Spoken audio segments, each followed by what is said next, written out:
السلام علیکم ناظرین، آپ یوٹیوب چینل دیکھ رہے ہیں، میں عمران خان ہوں۔ سب سے پہلے کشمیر کی بات کرتے ہیں۔ کشمیر میں بہت بڑی تعداد میں لوگ مظفر آباد کی طرف بڑھتے چلے جا رہے ہیں۔ جیسا کہ میں نے آپ کو اپنے پچھلے ویلاگ میں صبح کے وقت بتایا تھا کہ آج ہزاروں قدم، لاکھوں قدم مظفر آباد کی طرف بڑھیں گے، تو مظفر آباد کے جو مناظر تھے وہ حیران کن تھے۔ جس طرح لوگ نکلے اور یونیورسٹی گراؤنڈ کی طرف جا کر جمع ہو گئے، یہ کسی صورت بھی ایک چھوٹا اجتماع نہیں ہے۔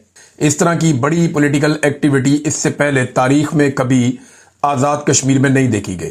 بہت بڑے پیمانے پر لوگ نکلے ہیں اور وہ سارے مظفر آباد کی طرف بڑھتے جا رہے ہیں۔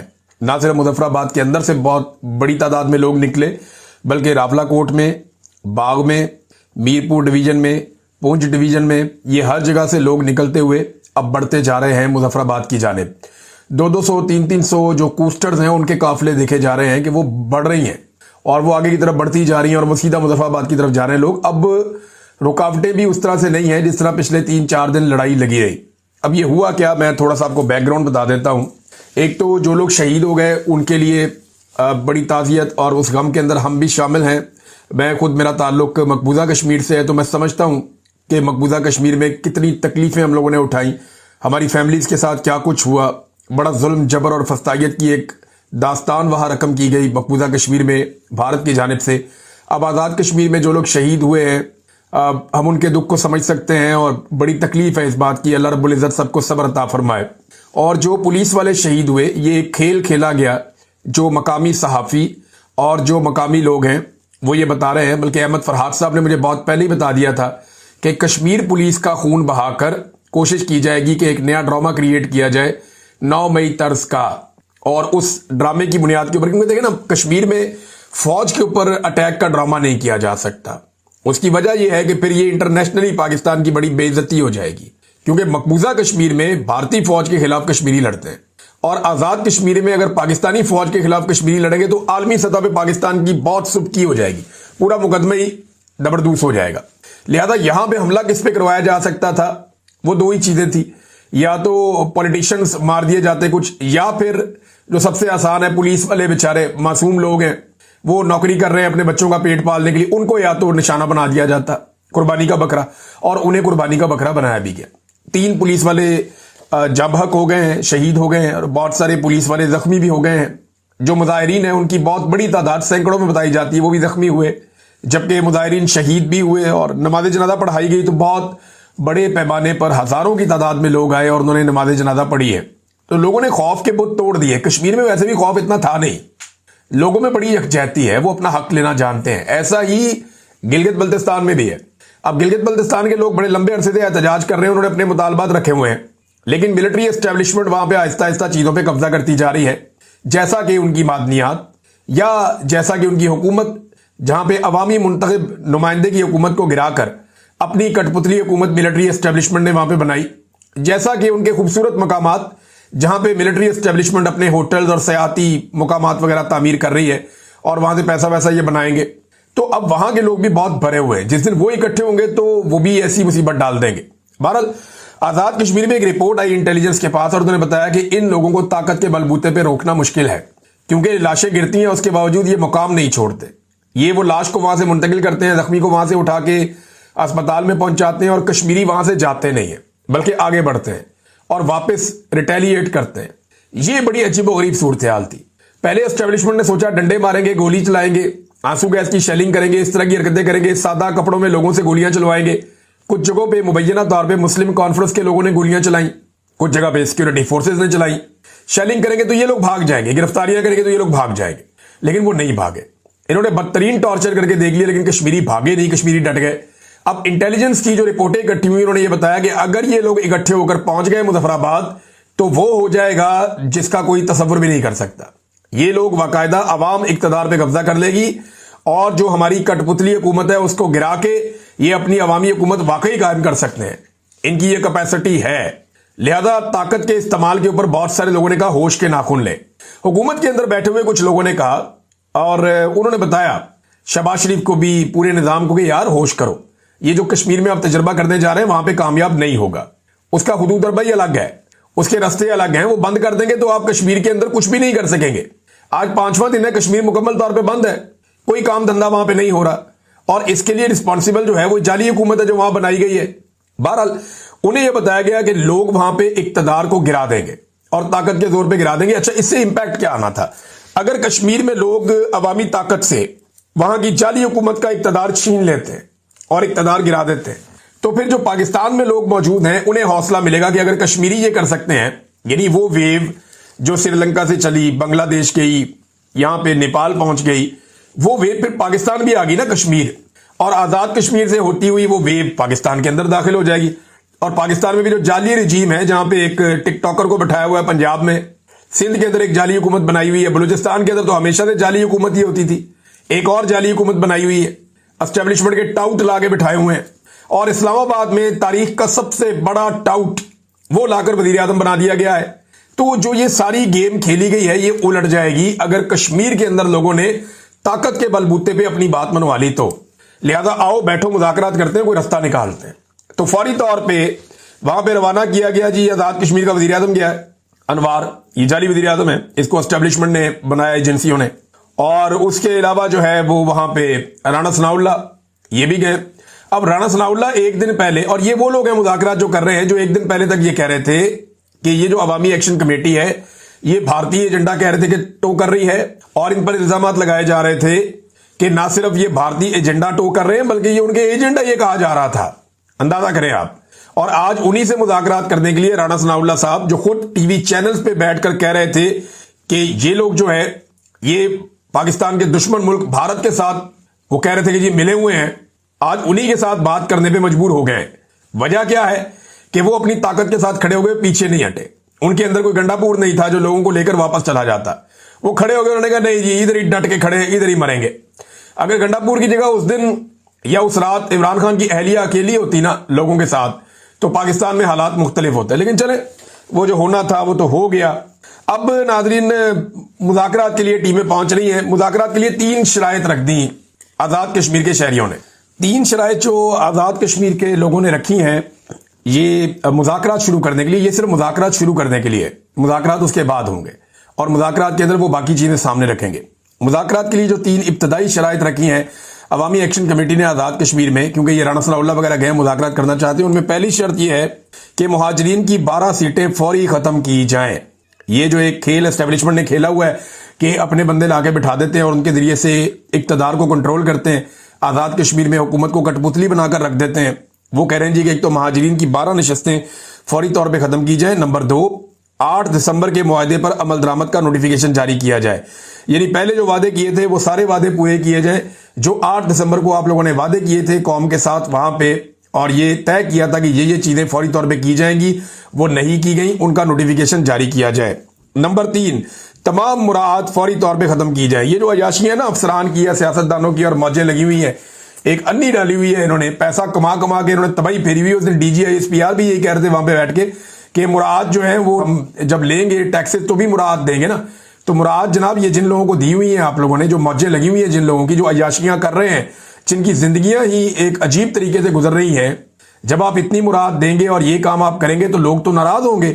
لہذا وہ یہ کہتے ہیں کہ تم ہمارے نوکر ہو، نوکروں کی طرح زندگی گزارو.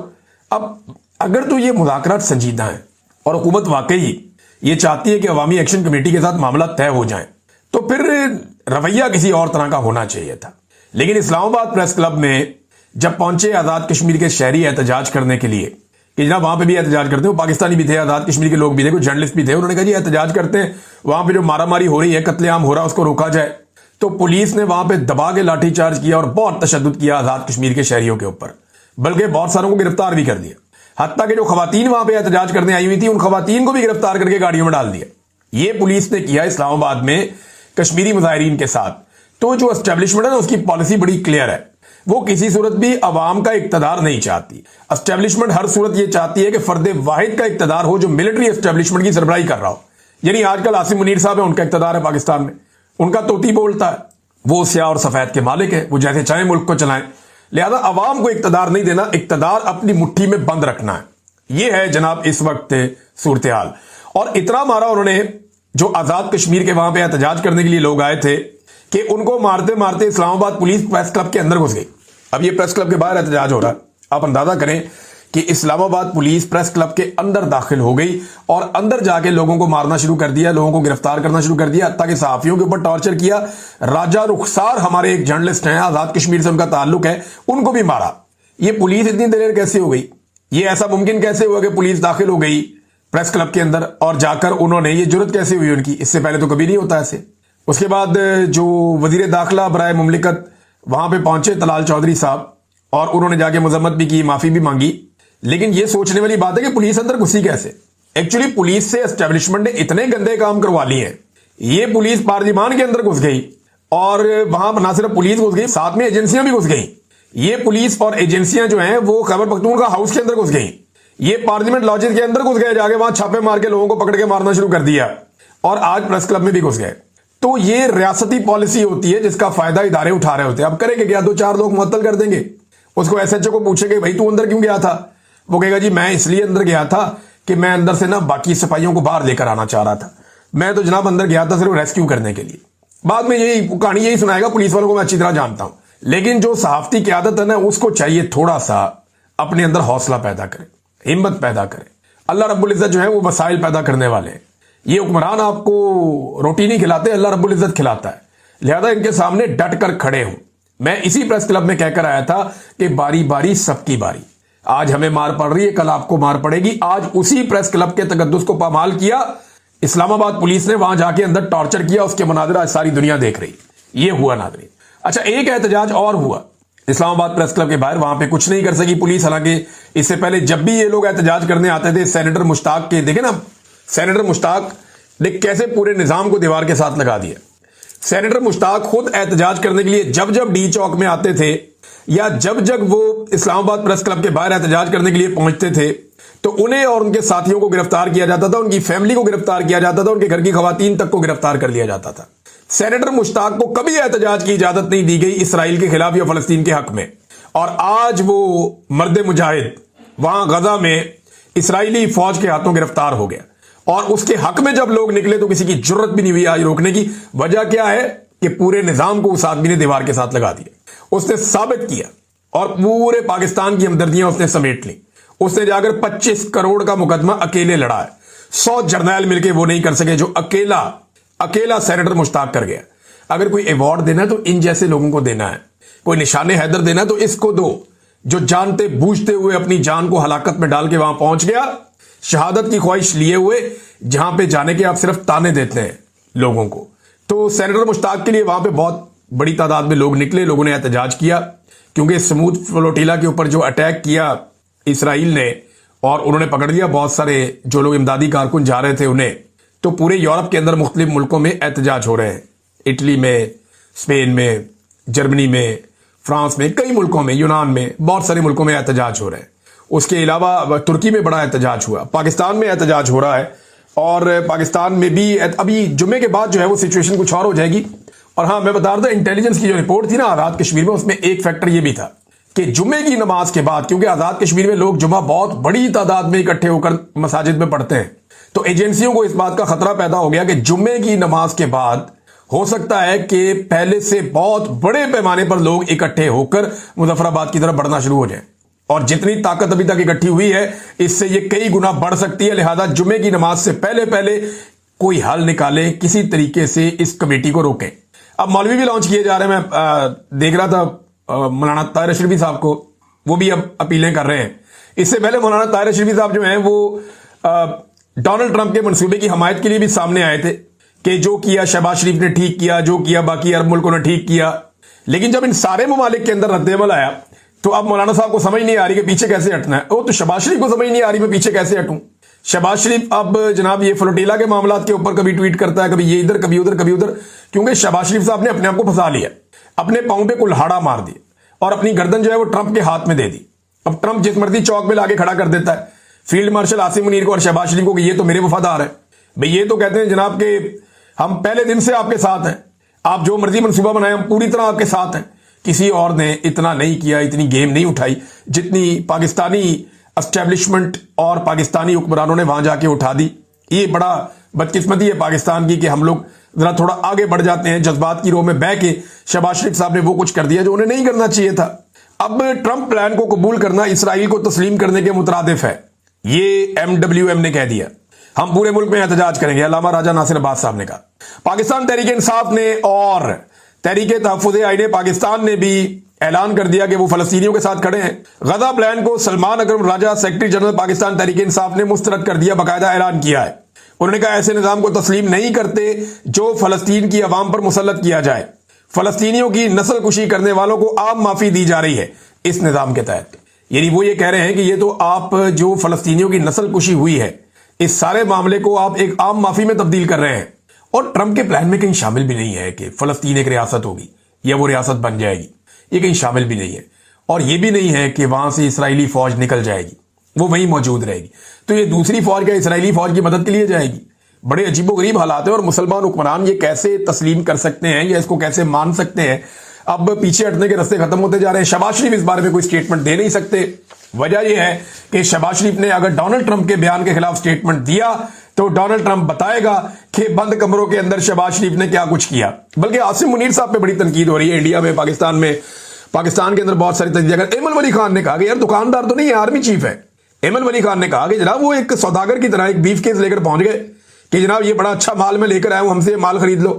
بھئی آرمی چیف کا یہ کام نہیں ہے، آپ کو فیلڈ مارشل کے عہدے پہ لگایا ہے، اور اس کی وجہ یہ ہے کہ ایئر فورس نے انڈیا کے طیارے گرائے ہیں۔ اب دیکھیں معاملہ سمجھنے والا ہے کہ کیا کسی بھی ملک کا آرمی چیف جا کے سودا بیچتا ہوا اچھا لگتا ہے کہ جناب میں سودا لے کے آیا، میرے کو بڑا اچھا مال ہے یہ خرید لو؟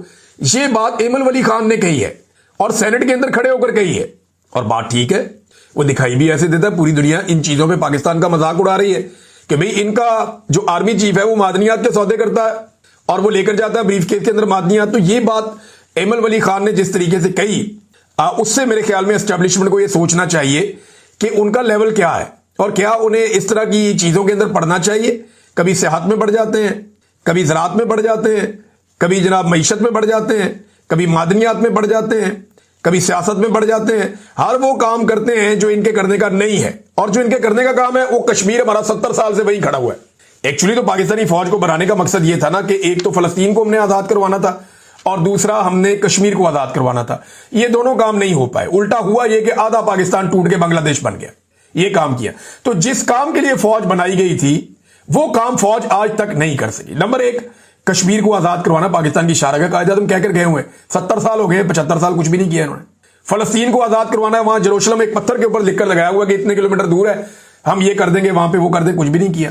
اب سننے میں آ رہا ہے کہ فوج جا رہی ہے اور وہ ٹونی بلیئر اور ڈونلڈ ٹرمپ کے انڈر کام کرے گی۔ یہ ڈونلڈ ٹرمپ صاحب کا منصوبہ ہے، اور شہباز شریف صاحب اس سے اتفاق کرتے ہیں، اور جو ڈار صاحب ہیں وہ اس کو قرآن و حدیث کے مطابق قرار دیتے ہیں۔ اندازہ کریں، یہ اسحاق ڈار کی خوبی ہے کہ یہ بسم اللہ پڑھ کے، درود پاک پڑھ کے اور قرآن پاک کی آیت سنا کے اس کے بعد جھوٹ بولنا شروع کر دیتے ہیں۔ یہ حامد میر صاحب نے بہت پہلے بتایا تھا، بات تو ان کی ٹھیک ہے۔ ناظرین، بالآخر گنڈا پور نے سپریم کورٹ میں عمران خان سے ملاقات کی پٹیشن دائر کر دی ہے۔ ایکچولی عمران خان صاحب نے گنڈا پور، یعنی ہاؤ از اٹ پاسبل کہ گنڈا پور عمران خان سے نہیں مل سکتا؟ جب میں آپ کو روز یہ بات کرتا تھا تو لوگ حیران ہوتے تھے۔ تو دیکھیں نا، جس دن گنڈا پور نے ملنا تھا پیر والا دن تھا، ملاقات والا دن بھی نہیں تھا۔